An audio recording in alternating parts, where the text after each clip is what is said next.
الحمد لله رب العالمين والصلاة والسلام على سيد الأنبياء والمرسلين وعلى آله الطيبين وأصحابه الطاهرين. أما بعد، أعوذ بالله من الشيطان الرجيم. بسم الله الرحمن الرحيم. يا أيها الذين آمنوا لا تأكلوا الربا أضعافا مضاعفة واتقوا الله لعلكم تفلحون. صدق اللہ العظیم. آئیے درود پاک پیش کریں بارگاہ رسالت مآب میں. اللہم صلی علی سیدنا و مولانا محمد معدن الجود والکرم والہ وصحبہ وبارک وسلم. صلاۃ و سلام دائما علیک یا رسول اللہ صلی اللہ تعالی علیہ وسلم. گفتگو کا سلسلہ چل رہا ہے گناہ کبیرہ سے متعلق، یعنی وہ بڑے گناہ کہ جن کی سزا جہنم میں خطرناک وادیاں بنائی گئی ہیں. انہی میں سے پرسوں تذکرہ ہوا تھا نماز نہ پڑھنا، یہ بھی گناہ کبیرہ ہے.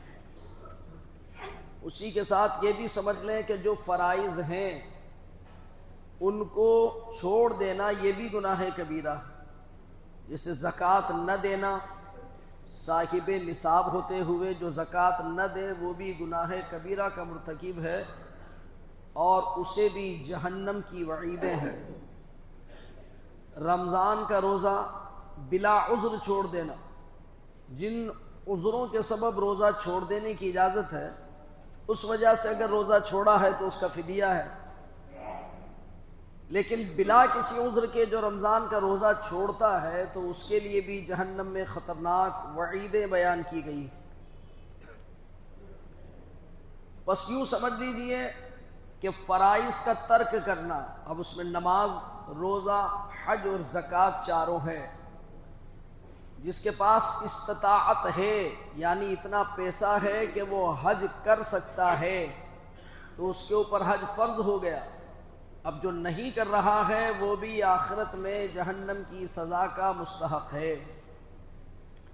اس کے علاوہ اور بھی گناہ کبیرہ ہیں جو ہمارے معاشرے اور سماجیات سے تعلق رکھتے ہیں، جیسے ماں باپ کی نافرمانی کرنا، یہ بھی گناہ کبیرہ ہے. رشتہ داروں سے قطع تعلق کر لینا یہ گناہ کبیرہ ہے. انہی گناہ کبیرہ میں زناکاری بھی ہے، اس کے لیے بھی سخت وعیدیں بیان کی گئی ہیں. آج میں نے جس آیت کریمہ کی تلاوت کا شرف حاصل کیا ہے اس آیت کریمہ میں رب تعالیٰ نے سود کی خرابی بیان فرمائی ہے. سود کا مطلب ہوتا ہے بیاج. پہلے آیت کریمہ کا مفہوم سمجھیے.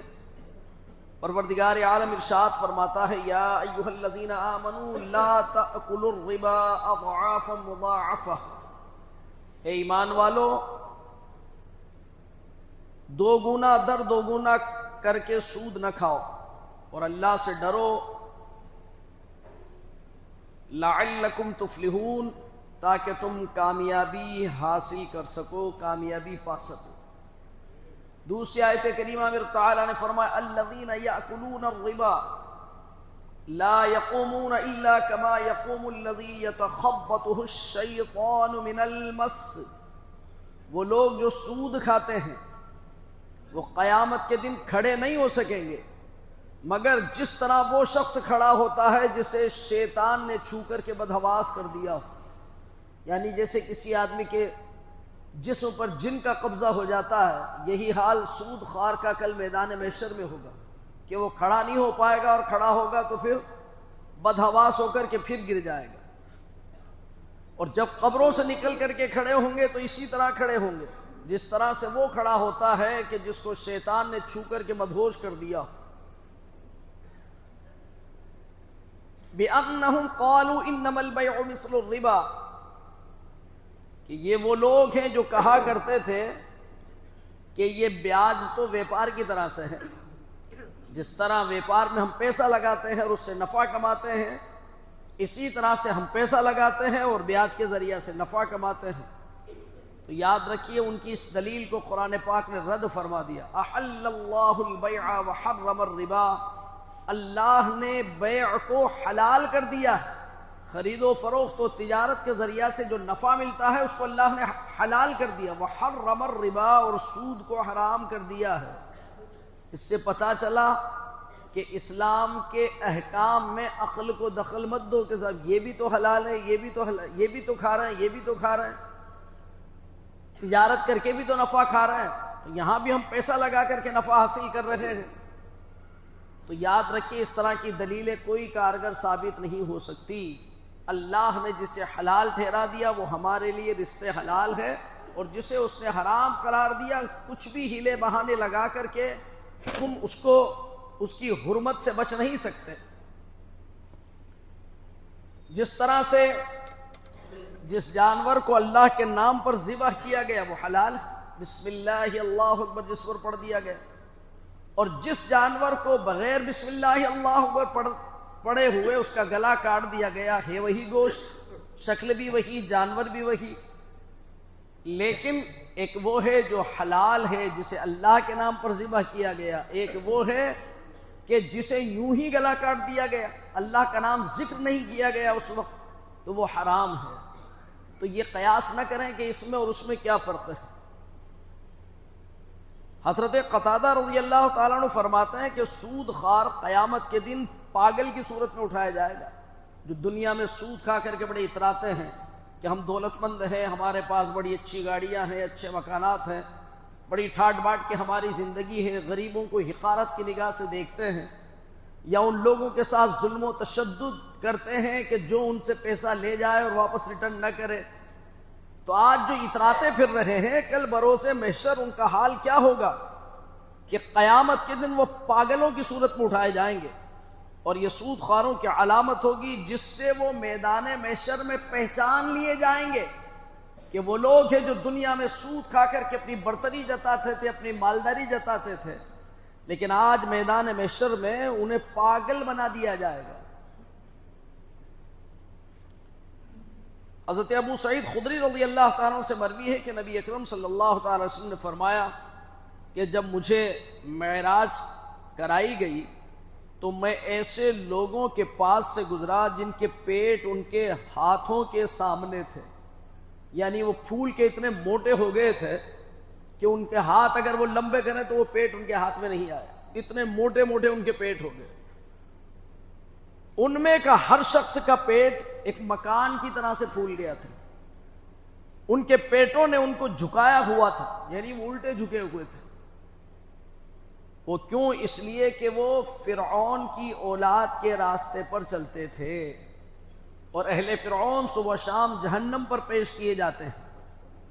فرماتے ہیں وہ بھاگنے والے اونٹوں کی طرح آگے بڑھتے تھے، نہ کچھ سنتے اور نہیں کچھ سمجھتے.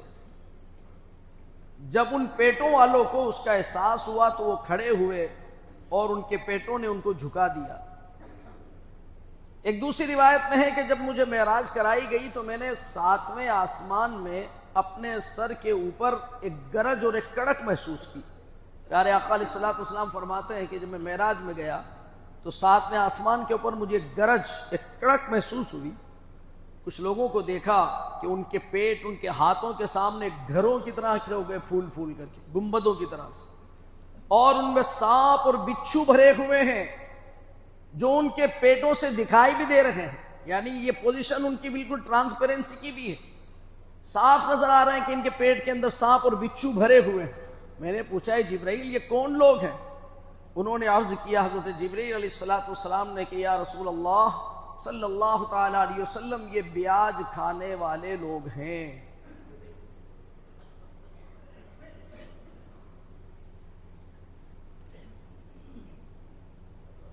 ایک اور حدیث پاک سماعت فرمائے حضرت انس رضی اللہ تعالیٰ سے مروی ہے، فرماتے ہیں نبی اکرم صلی اللہ تعالی علیہ وسلم نے ہمیں خطبہ دیتے ہوئے یعنی تقریر بیان فرماتے ہوئے سود اور اس کے معاملے کا اہم ہونا بیان فرمایا. آپ صلی اللہ علیہ وسلم نے فرمایا کہ سود کے ذریعے سے حاصل ہونے والا 1 درہم، آج کی بولی میں اسے روپیہ کہہ لیں، سود کے ذریعہ سے حاصل ہونے والا 1 درہم اسلام کی حالت میں 36 مرتبہ زنا کرنے سے زیادہ سخت گناہ ہے۔ لین دین کے معاملات میں جو لوگ اس کا احتیاط نہیں برتتے کہ کس طرح سے لینا سود ہو جائے گا اور کس طرح سے لینا جائز ہو جائے گا، اصل تو مسئلہ یہ ہے کہ جب کوئی ویپار اور تجارت کرتا ہے تو اس کا یہ احساس ختم ہو جاتا ہے کہ میں حلال طریقے کو اپناؤں اور حرام کو ختم کروں۔ بس اس کا ایک مزاج ہو جاتا ہے کہ دولت آنا چاہیے، میرے پاس آنا چاہیے، ادھر آنا چاہیے، کسی بھی راستے سے آئے۔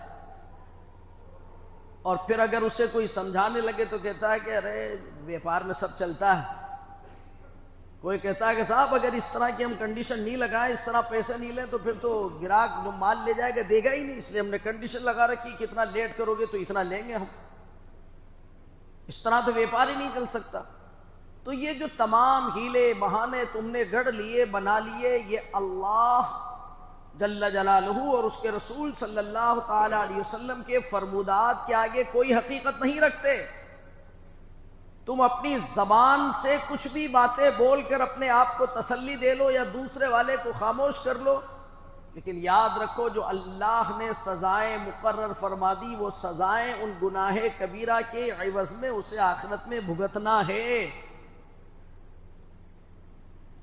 تو اس سے یہ بھی بات سمجھ میں آئی کہ کوئی تجارت کرے تو پہلے عالم دین سے مشورہ کر لے کہ میں اس طرح کی کنڈیشن طے کر رہا ہوں، یہ کہیں سود تو نہیں ہے۔ عموماً میں نے دیکھا ہے، الحمدللہ میری دلچسپی رہی ان چیزوں سے کہ سماج کے اندر پھیلی ہوئی برائیوں کے خلاف آواز اٹھاؤں اور انہیں گناہوں سے ڈراؤں تاکہ وہ اللہ کے خوف سے، آخرت کی فکر سے گناہوں سے بچ جائے۔ بہت سے ایسے کیسز ہمارے سامنے آتے ہیں کہ کسی سے پارٹنری کر لی، نام پارٹنری اس کا، لیکن کنڈیشن یہ طے کر لی کہ جو پیسہ لگایا اس کا بیاج طے ہو گیا۔ اس کی بہت ساری مثالیں ہیں، اتنا وقت نہیں ہے کہ وہ مثالیں پیش کروں، اور چپ چاپ لیتے کھاتے رہیں گے۔ پھر اس کے بعد جب ان پارٹنروں میں آپس میں جوتیوں میں دال بٹتی ہے اور وہ پاپ کا گھڑا جب پیچ چوراہے پر آ کر کے پھوٹنے کی نوبت آتی ہے، تب پھر وہ آ کر کے مشورہ کرتا ہے، حضرت اتنا رقم، اتنی پونجی میری وہاں پھنس کے دے ہی نہیں رہا، آیت کریمہ پڑھوا دو میرے لیے، توشے کی نیاز لگوا دو۔ اب یاد آیا اس سے، بھئی کیا کیا تھا، ایسے ایسے ہم نے کیا تھا، اتنے دنوں تک تو دیا اس نے، اب دے ہی نہیں رہا، مول پونجی بھی نہیں دے رہا، میری نفع بھی نہیں دے رہا۔ بھئی نفع نہیں ہے، یہ بیاج ہے جو تم نے طے کر لیا، جو اب تک کھایا تم نے، یہ جہنم کا ایندھن کھایا ہے تم نے۔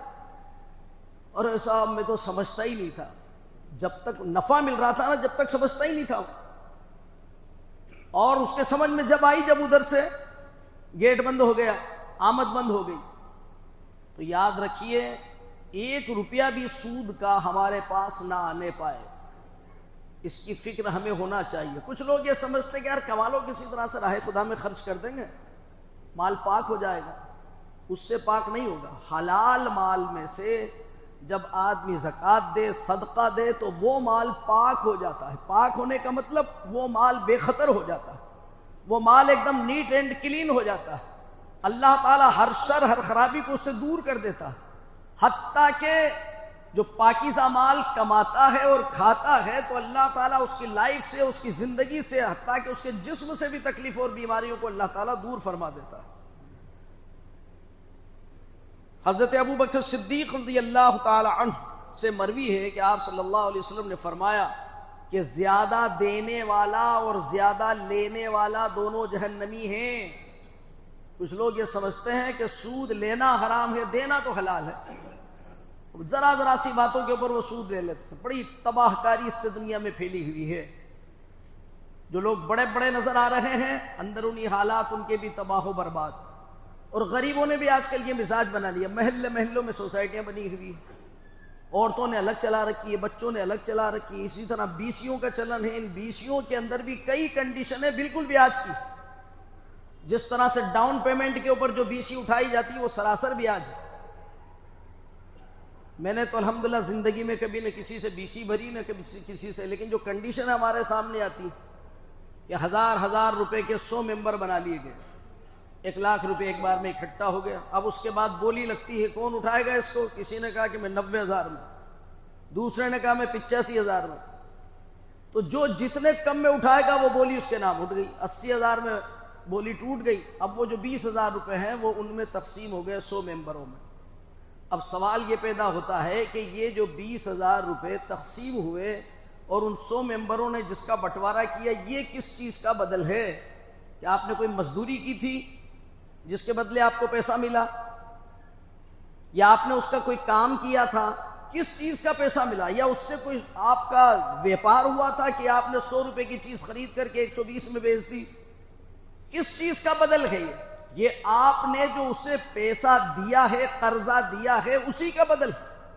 اور سود کے ڈیفینیشن جو فقہ کی کتابوں میں بیان کی گئی وہ یہی ہے، کلو قرض جرا منفعتا فہو ربا. ہر قرضہ جو نفع لے کر کے آئے وہ سود ہے. آپ نے کسی کو 10,000 روپیہ قرضہ دیا اور اس سے نفع اٹھایا، یہی سود ہے. کسی بھی طرح کا نفع اٹھائے وہ سود ہے.